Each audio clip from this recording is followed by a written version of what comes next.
Hello, ഗോപിയുടെ ബ്രദറാണ്. ഗോപിയുടെ ഒരു ഫാമിലി മെമ്പർ എന്നുള്ള രീതിയിലാണ് ഈ വിഷയത്തിൽ ഞാൻ അഭിപ്രായം പറയുന്നത്. അഖിൽമാരാർ സോഷ്യൽ മീഡിയയിൽ വന്ന് ഇത്തരം ഒരു വിഷയം ചർച്ചയാക്കിയതിന് ശേഷം ഇവരുടെ ഇൻബോക്സിലോട്ടും കമന്റ് ബോക്സിലോട്ടും അതുപോലെ എന്തിനേറെ പറയുന്നു നമ്മളുടെ ഫാമിലി ഗ്രൂപ്പിൽ വരെ ഈ ഒരു വിഷയം ചർച്ചയായിരിക്കുകയാണ്. നീയാണോ എന്നുള്ള ഒരു ചോദ്യത്തിന് മുമ്പിൽ കൊണ്ടുവന്ന് നിർത്തിയിരിക്കുകയാണ്. അഖിൽമാരാർ ഈ വിഷയത്തിന് സമീപിക്കേണ്ട രീതിയിലല്ല, അല്ലെങ്കിൽ പറയേണ്ട രീതിയിലല്ല പറഞ്ഞെന്നുള്ള അഭിപ്രായമുള്ള ആളാണ് ഞാൻ. ക്ലാരിറ്റി ഉണ്ടായിരുന്നില്ല.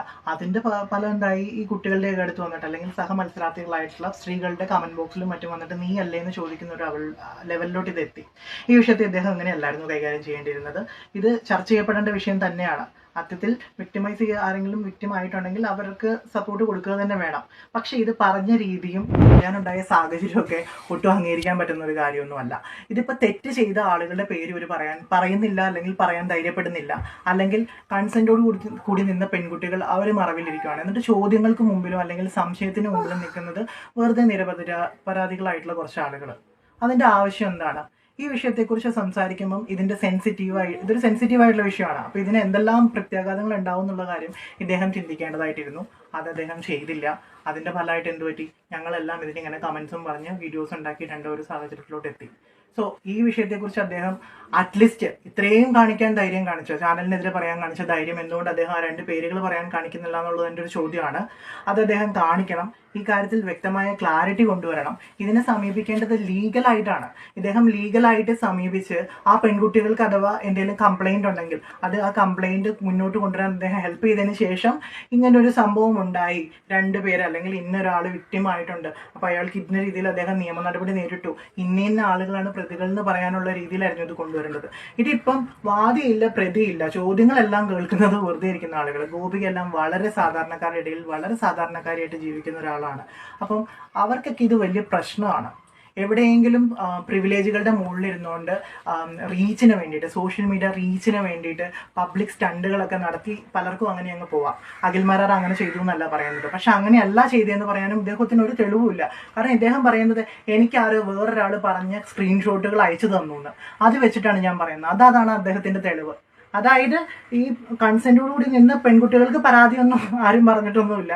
അങ്ങനെ പറഞ്ഞതായിട്ട് ഇദ്ദേഹവും പറയുന്നില്ല. അപ്പം കാസ്റ്റിംഗ് കൗച്ച് തെറ്റ് തന്നെയാണ്. പക്ഷെ അതിന്റെ പേരിൽ ആ പെൺകുട്ടികൾക്കും പരാതിയില്ല. തെറ്റ് ചെയ്തവരും ഒരു സ്ഥലത്തിരിക്കുന്നു, അവരും ഹൈഡഡ് ആയിട്ടിരിക്കുന്നു. വെറുതെ ഇരിക്കുന്ന ആളുകൾ എന്തിനീ ചോദ്യങ്ങൾക്ക് മറുപടി പറയുന്നു എന്നുള്ളൊരു ബേസിക് ക്വസ്റ്റ്യൻ ആണ്. ഓൾറെഡി ഈ ഷോയ്ക്ക് കുറേ ട്രോമാസ് ഉണ്ട്. അതെല്ലാം കടന്നു വരുമ്പോൾ ഇങ്ങനെ അതിന്റെ ബാക്കിൽ നമ്മളൊരു വിഷയത്തെക്കുറിച്ച് സംസാരിക്കുമ്പോൾ അതിന്റെ ആഫ്റ്റർ എഫക്റ്റുകൾ എന്താണെന്ന് ഇദ്ദേഹം ചിന്തിക്കണം. ഇദ്ദേഹത്തിന്റെ ഫാമിലിയിലുള്ള ആരെങ്കിലും സ്ത്രീകളൊക്കെ ഉൾപ്പെടുന്ന ഒരു വിഷയത്തിലാണ് ഇദ്ദേഹം അങ്ങനെ കമന്റ് പറയുന്നത്. അദ്ദേഹം ഒന്നുകൂടെ ചിന്തിക്കില്ലേ? അതേ ചിന്ത എല്ലാവരോടും കാണിക്കണമായിരുന്നു. അപ്പൊ ഈ വിഷയത്തിൽ അദ്ദേഹം സമീപിച്ചത് വളരെ തെറ്റായി പോയി. ഈ വിഷയത്തിന് അദ്ദേഹം ക്ലാരിറ്റി കൊണ്ടുവരണം. കുറ്റക്കാരെങ്ങനെ ഹൈഡ് ചെയ്ത് വയ്ക്കുന്ന പരിപാടി അത്ര നല്ലതല്ല. ഇത്രയും കാണിച്ച ധൈര്യം ആ വിഷയത്തിൽ അദ്ദേഹം കാണിക്കണം എന്നുള്ളതാണ് എൻ്റെ ഒരു അഭിപ്രായം. സോ ഒരു ഫാമിലി മെമ്പർ എന്നുള്ള രീതിയിലാണ് ഞാനിത് പറയുന്നത്. പിന്നെ മൊത്തത്തിൽ കാണുമ്പം എൻ്റെ ഒരു സംശയമാണ്, പേര് പറയാൻ അദ്ദേഹം ഉദ്ദേശിക്കുന്നില്ല, എന്നിട്ട് ഇങ്ങനെ ഒരു വീഡിയോയുടെ മുകളിൽ അടുത്ത വീഡിയോ ഇടുന്നു, ആ വീഡിയോയ്ക്ക് ക്ലാരിഫിക്കേഷൻ അടുത്ത വീഡിയോ ഇടുന്നു, അങ്ങനെ ഈ വീഡിയോസൊക്കെ ട്രെൻഡിങ്ങിൽ വരുന്നു. അതിനുശേഷം യൂട്യൂബിൽ പോയി ഇന്റർവ്യൂ കൊടുക്കുന്നു. ഇങ്ങനെ പോയിക്കൊണ്ടിരിക്കുകയാണ് ഈ വിഷയം. കാരണം ഇദ്ദേഹത്തിന്റെ സപ്പോർട്ടാണ്, ഇദ്ദേഹത്തിന്റെ ഫാൻസ് അടിപൊളി, അഖിൽമാരാർ സൂപ്പർ.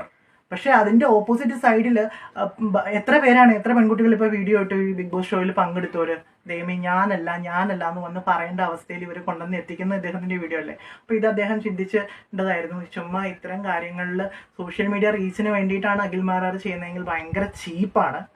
അതല്ല, ഇദ്ദേഹം വളരെ ജെന്യുവൻ ആയിട്ടാണ് ഈ വിഷയത്തിനെ സമീപിക്കുന്നത് എങ്കിൽ ഈ വിഷയത്തിൽ ഇതല്ല അദ്ദേഹം ചെയ്യേണ്ടത്. ഒരു ലീഗൽ മൂവ്മെന്റ് എടുക്കാൻ അവരെ സപ്പോർട്ട് ചെയ്യാണ്.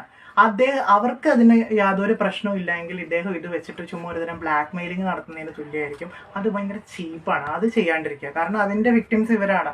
സോ ഈ വിഷയത്തിൽ ഇതാണ് നമ്മളുടെ ഭാഗത്തു നിന്നുള്ള ഇദ്ദേഹം ക്ലാരിറ്റി കൊണ്ടുവന്നില്ലെങ്കിൽ നമ്മൾ എന്ത് ചെയ്യണം എന്നുള്ള കാര്യം ചിന്തിക്കാം എന്നുള്ളൊരവസ്ഥയിലാണ് ഞങ്ങൾ നിൽക്കുന്നത്. Thank you.